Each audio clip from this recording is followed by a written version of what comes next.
আসসালামু আলাইকুম এভরিওয়ান, কেমন আছেন? আশা করি ভালো আছেন। আলহামদুলিল্লাহ আমিও ভালো আছি। আজ রান্না করব কলমি শাক। কলমি শাক কেটে কুটে পরিষ্কার করে ধুয়ে নিয়েছি।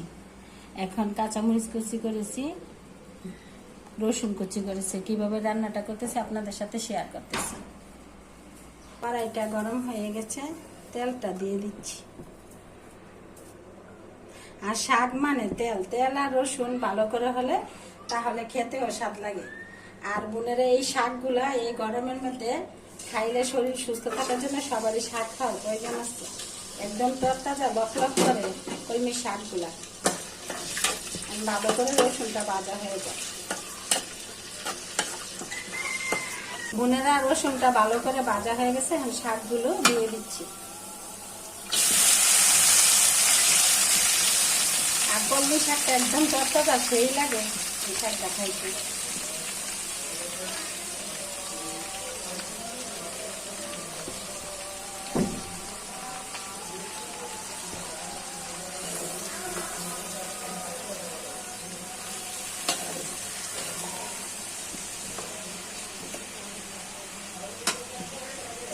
দিয়ে দিচ্ছি কাঁচামরিচ গুলো,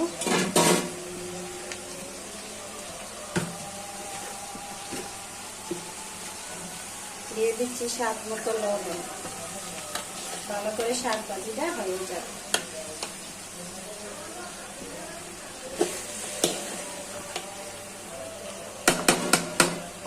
একটু ঢেকে দিচ্ছি ভালো করে সিদ্ধ হওয়ার জন্য। বোনেরা দেখি শাকটা কিরকম হয়েছে। মাশাল্লাহ মাশাল্লাহ, কি সুন্দর একেবারে মিল্লা গেছে গা। কচি বললাম না যে শাকটা অনেক কচি। দেখি কিরকম টেস্টটা হয়েছে। মাশাল্লাহ অনেক সুন্দর মতো হয়েছে শাকটা। টেস্টও অনেক একদম সবুজ।